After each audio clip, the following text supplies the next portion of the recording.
Kahala Yahweh, Ba'ashem, Yahushai, Ba'ashem Rakachadash. And dumb honors to the apostles and elders of Great Millstone and peace sanitation. I am doing his work in truth and sincerity in the four corners of the earth. All right. Want to go into current event lesson. All right, because there's a lot of things going on the planet Earth. All right, specifically involving Babylon. All right, and the Middle East, man. Okay, and all of a sudden, BB is back, man. All right, old BB.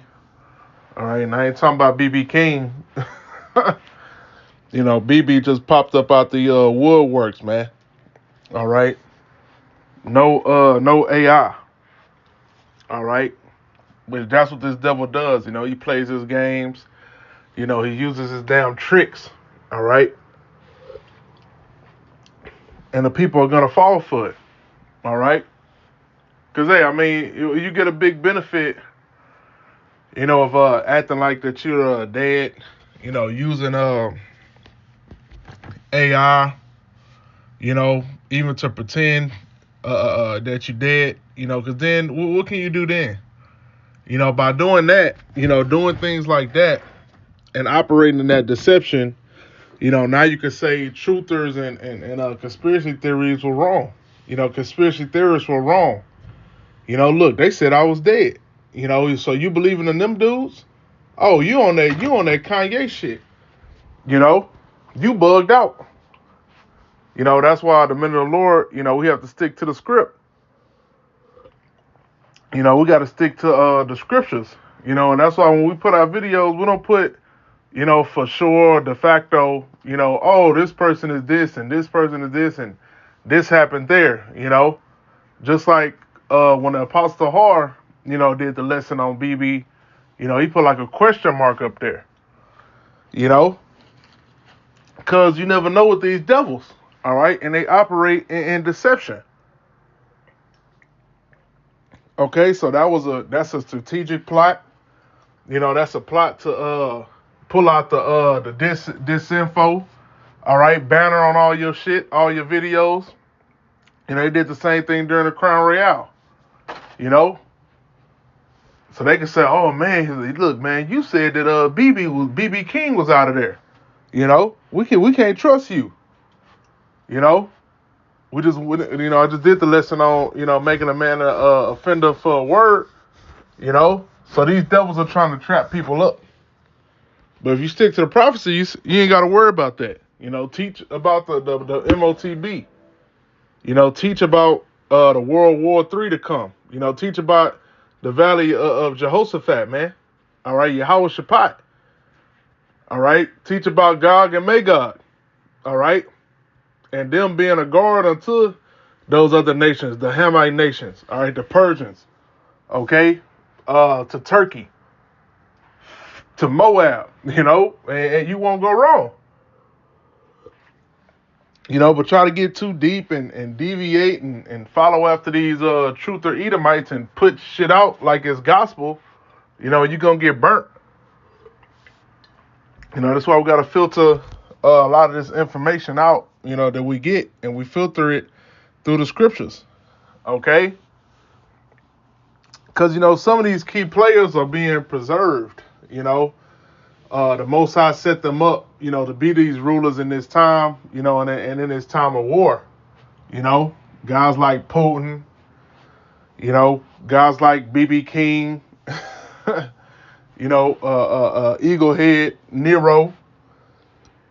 You could tell that they set up, to do the will, all right, of Yahweh Yahushua, man. All right, on that Salakia, on that left hand side. All right. That's why Nero looked like he about to croak at any moment. Nigga got legions and all that shit.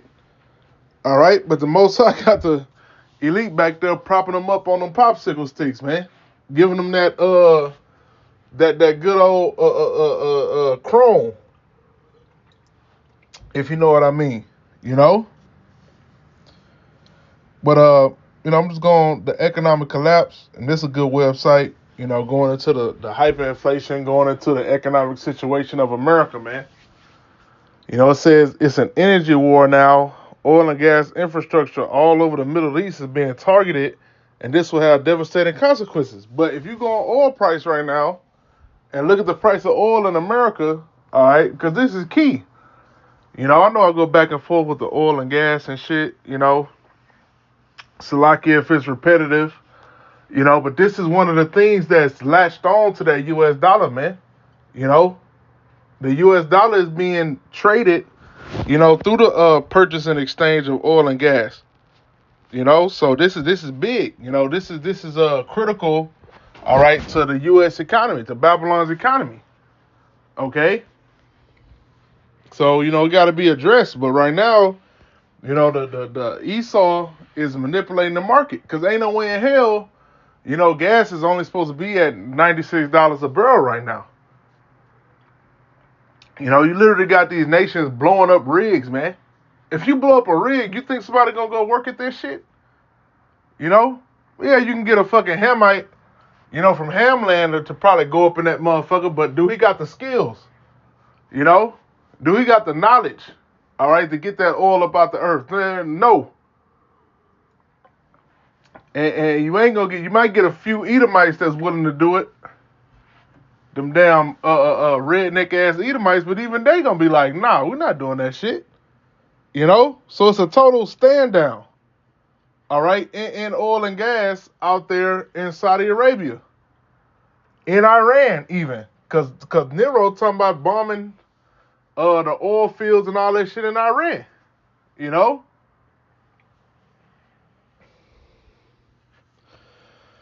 It say prior to the war with Iran, the world had more than enough oil and gas. And that's crazy. Because if you watch that show Landman, it was talking about how the world pretty much after all the spikes and shit in oil and gas, the oil industry got smart and was able to operate and profit, off an oil price that was at least between, I believe it was like 55 all the way up to like 70, oil and gas would still be able to profit, and there was a surplus of oil all throughout, the world. You got Russia drilling, and these are the top countries. You got Russia, the U.S., Saudi Arabia, which is kind of number one, then you got Brazil, and the other,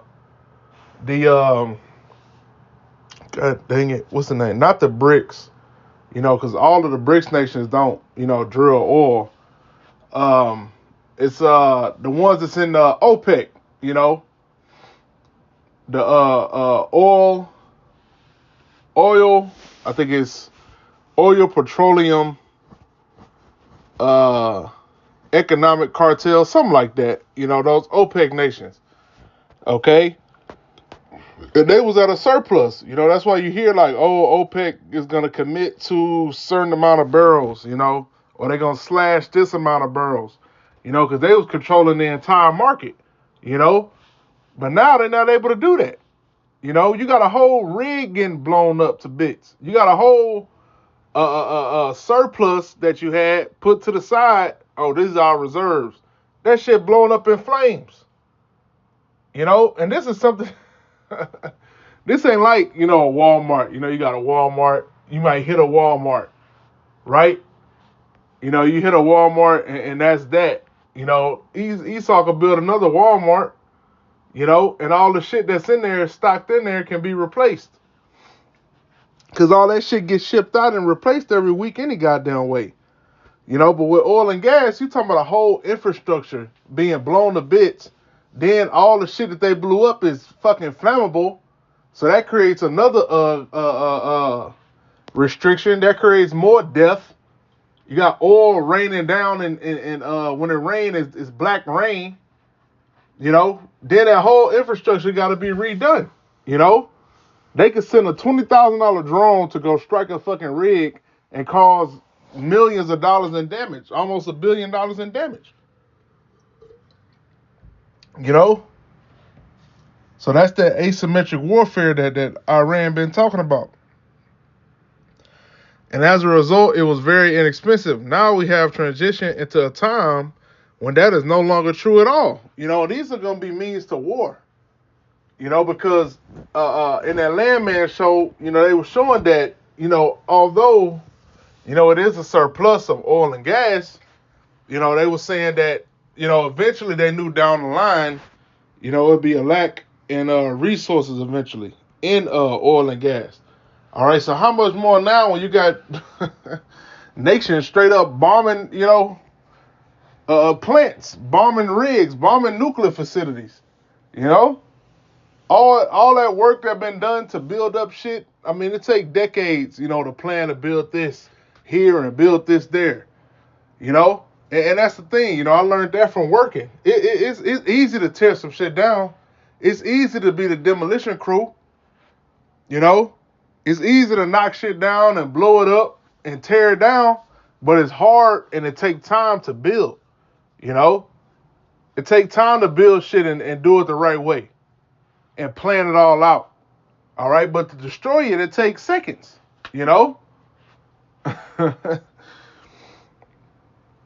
Both sides in this war are now specifically targeting oil and gas infrastructure, and that is going to have devastating consequences. Yeah, man, we're talking about, Iraq on steroids, Afghanistan on steroids, Now that BB King is back, he talking about doing an invasion, It say even if the war ended tomorrow and the Strait of Hormuz was immediately reopened, there is no way that conditions will return to how they were just before the war anytime soon. Oil and gas facilities that have been damaged could take many months to repair. Exactly.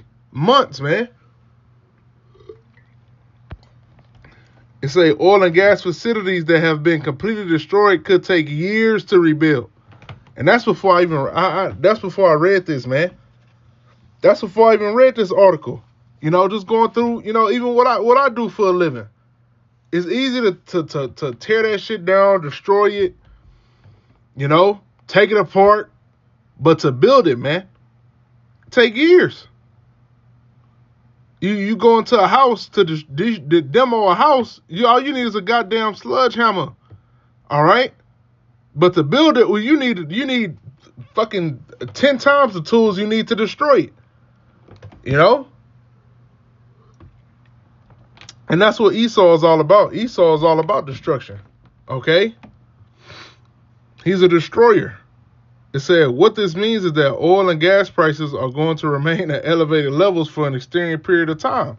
And that is really bad news because our entire way of life is based on cheap energy. Yeah, man, so everything going to go up. It ain't just going to be the gas you put in your car. It's going to be the plastics that you use. Your shoe prices going to go up. Anything that uses, petroleum, man. Iran said the U.S. and Israel struck its giant South Pars gas field in the Persian Gulf. The latest attack on energy assets in a region-wide conflict. Yeah, man, this hurts more than just, you struck a school or you struck a bunch of civilians. Nah, man, this is worse than that. This is resources, man. Oil prices jumped after Iranian state TV reported the airstrike, which raised fears of further risks to global crude and gas supplies. Gulf producers have significantly reduced output during the 19-day war, particularly due to the effective shuttering of the Strait of Hormuz. And that's a chain effect. That ain't even just oil and gas. It ain't just oil and gas that go through the Strait of Hormuz. There's multiple merchants out there. This was an enormous escalation. Up to this point, the U.S. and Israel had left the South Pars gas field alone. As a result of the airstrikes, production at two of the primary refineries at South Pars came to a screeching halt. The attack effectively halted production at two of the field's refineries, which typically put out about 100 million cubic meters of gas a day, according to state media. It will be difficult for me to overstate how important that is. And the only ones that can't see that are bugged out. They Trumpers. Okay, they believe in America. All right, they don't think this bitch can go down. Those are the only idiots, that believe that this is not gonna affect them. And when I go and I look at that oil price, I'm just like, because I've been working at oil and gas for the last 10 years, and I ain't never worked in motherfuckers was bombing fields, man, bombing rigs. Motherfucker can't even go to work. So how the hell is gas at $95 a barrel, man? But if you go to over there in Saudi Arabia and you look at their oil price, their shit is at 122, which it should be higher than that. Dubai can't even get tourists to go into Dubai no more. And they on Twitter and Instagram pushing a bunch of propaganda talking about Dubai is the most peaceful place ever. I don't give a fuck what you post, nigga. You saying nigga? You you damn crypto Amalekites, all right? You damn Ishmaelites. Ain't nobody showing up to that shit. All right? Especially no rich person. That's who go to Dubai. Harlot Israelite women, all right? Harlot Edomite women.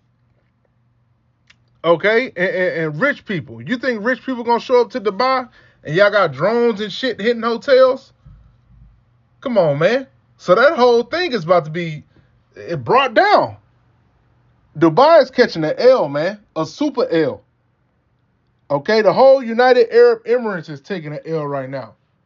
All right? And they made a deal with the U.S. to sell their oil using that U.S. dollar. All right? Do they feel protected right now? Do they feel like the deal was worth it now? Well, how the way that America ain't protecting them and sent all they goddamn anti-aircraft, aircraft to Amalek land? Okay, so this war is a whole chain effect, man. You have to think of this war, okay, as the Crown Royale on steroids. Okay, because the Crown Royale, all right, had a lot of small businesses closed down. It centralized a lot of the necessities of the people. So a lot of mom and pop shops got closed down. All right. That was a outlet, other than going to all these big box corporate ass stores. But corporate took over. Corporate gained during Crown Royale, man. All right. The beast system infrastructure gained during the Crown Royale, because if you target Walmart, Best Buy, Home Depot, Lowe's, who else?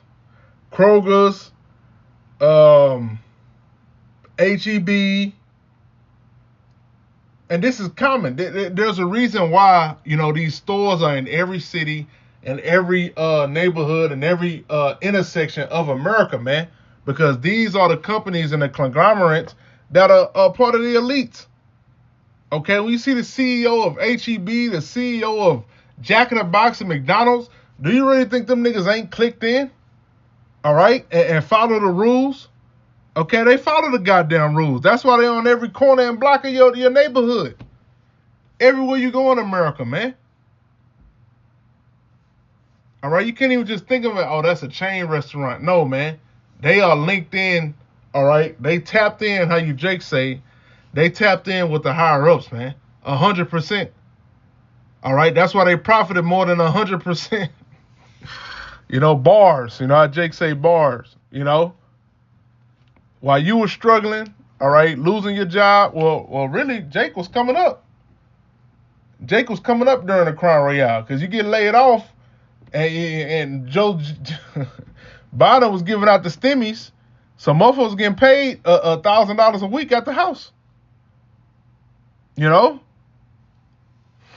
But this is going to be, the Crown Royale on steroids, man. And I don't mean, with you Jake's getting stimmies and getting your unemployment checks, because Jake was coming up, No, the economic effect is going to be the steroids, okay? Because you're spending all this money on this war, all right? The dollar is about to take a hit, all right, because Saudi oil was being traded using dollars, all right, and they at a standstill right now. So the dollars ain't flowing, all right, and hyperinflation is about to take place. You know, and they use these situations to cover, you know, for the hyperinflation, because the hyperinflation will come either way, you know, because of the strength of the dollar being lessened, you know. But they able to cover it up when they have these wars, when they have their Crown Royale, man. All right? So things are going to get worse, all right? Progressively worse, rapidly worse. This war was just declared, what, maybe 3 weeks ago? You know, almost a month ago? You know? And we already seeing, I'm talking about cataclysmic effects, all right? You're already seeing you paying $1 plus more for a gallon of gas, all right? Yeah, you can stomach that, you know, if you got a certain car, you got a Toyota, you know,